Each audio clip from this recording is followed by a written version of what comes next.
Howdy y'all, Fuzz Z Biker here at Baxter Cycle in the mighty metropolis of Marnie, Iowa. Look what I got to show you today. So this is a Royal Enfield Himalayan 450. It's got the 452cc dual overhead cam engine. It's got 4 valve per cylinder. It's got 1 cylinder. About 40 horsepower, about 30 foot-pounds of torque, which is about 40 newton meters, 6-speed transmission. I want to show you the bags, and we'll get to that in a second. It's got the nifty upside down 43 millimeter upside down forks with about 8 inches of travel. That is about 200 millimeters. It's got the famous 21-inch tire on the front, the 90-90-21. Look how these forks are covered for the brake. It's got a 300 millimeter single disc with a dual piston vibri caliper. Just a gorgeous thing. These are tubeless tires. Look at these rims here. The upside down forks have less weight from here down, so this has less inertia to overcome when it's going up and down. The structure above is more rigid. LED headlight, blinkers, all that neat stuff.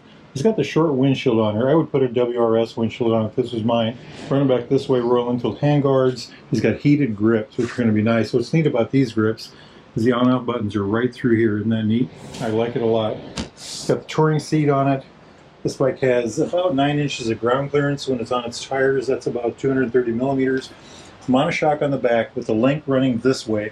Again, about 8 inches of travel, which is about 200 millimeters. 17-inch wheel on the back, 140 width, with a 270 millimeter disc and a single piston vibri caliper. Pretty darn nifty. The bike in stock form weighs about 430 pounds. I think that is 195 kilograms.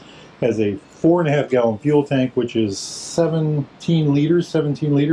It's a heck of a bike. Very low center of gravity. I've got one. I've got almost 18,000 miles on mine. I did about 17,000 in the first 3 months of ownership. I've been to 20 states, up into Canada. Just had all kinds of fun on it.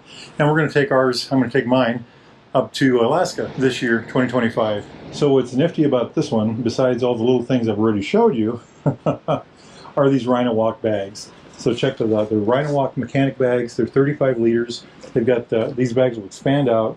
They're supposed to be waterproof. You can loosen this up and put things behind here, you know, kind of hanging out in there. They've got all this kind of strapping on here for, it's on the sides, it's on the bottom. It's got a place here for Velcro. Just all kinds of neat stuff. Very good bag. Colorado Mark has these on his bike. One of the neatest things about this, you get to where you're going, just do that and the whole bag comes off. Look at that. There's a little switch right there by where my fingers are to put them back on. There's the plate that it attaches to. You just go like this, run it down. Now it's attached to the bike, nice and solid. You can put a little padlock through there if you want to secure it to the motorcycle.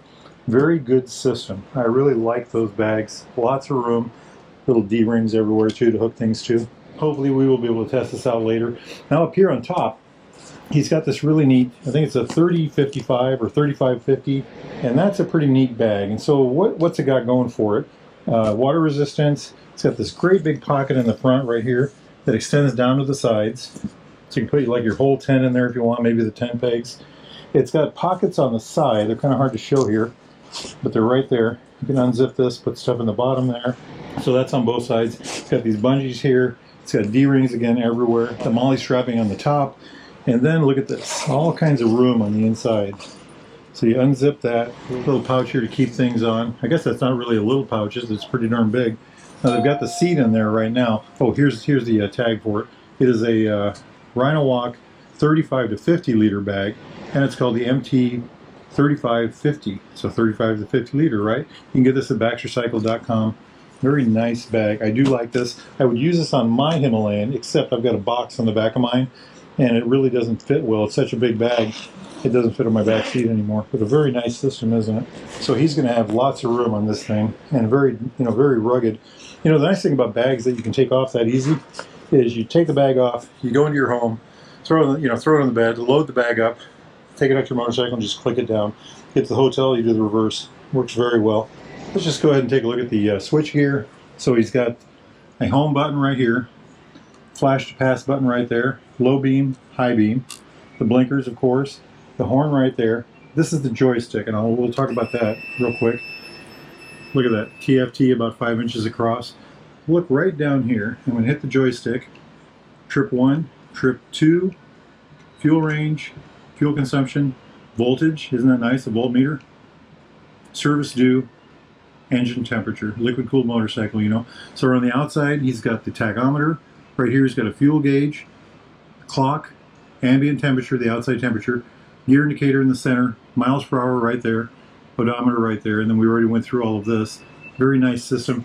You can get the Royal Enfield app and you can use that for navigation. And when you do that, this from here, from about here up, becomes a map. And using the joystick, you can zoom in or zoom out. Jumping over here to this grip, we've got the hazard lights, the kill switch, the run switch, and the start switch. You just rock that way and it runs.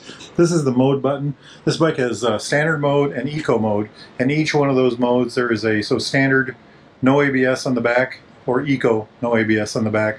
I've never had my bike in eco mode. I have had it where I shut the rear ABS off. You know, we're up in the BDRs in Colorado, or we did some river crossings, and that's another thing about this bike. The air intake is up here somewhere. So we did some river crossings in Colorado. The water was literally knee deep. Not a problem. Myself and Colorado Mark has a Himalayan very similar to, well, he has this model, but it's nothing like this anymore. He's done so much work to it. But he's got this color, the Kaza brown. And we just had a ball out there, and we were on mud slick roads. We were on rock. We did at least a dozen of these mountain passes in Colorado. Just beautiful, you know. Bike worked fabulously. The Royal Enfield Himalayan is literally my favorite motorcycle of all time. How's that for a big statement, right? If y'all are interested in the newer used Royal Enfield Triumph classic British bike of any type, need parts, accessories, thingamajigs, doodads, coats, shirts, gloves, boots, backpacks, you know, anything at all, get yourself over here to Baxter Cycle in the mighty metropolis of Marnie, Iowa. Check out these bikes. All those are bears over yonder. Another Himalayan, whole mess of interceptors, super meteors, shotguns, Continental GTs, Hunters back there. Or go to BaxterCycle.com. Tell those fine folks at Fuzzy Biker sent you. Now hit like and subscribe.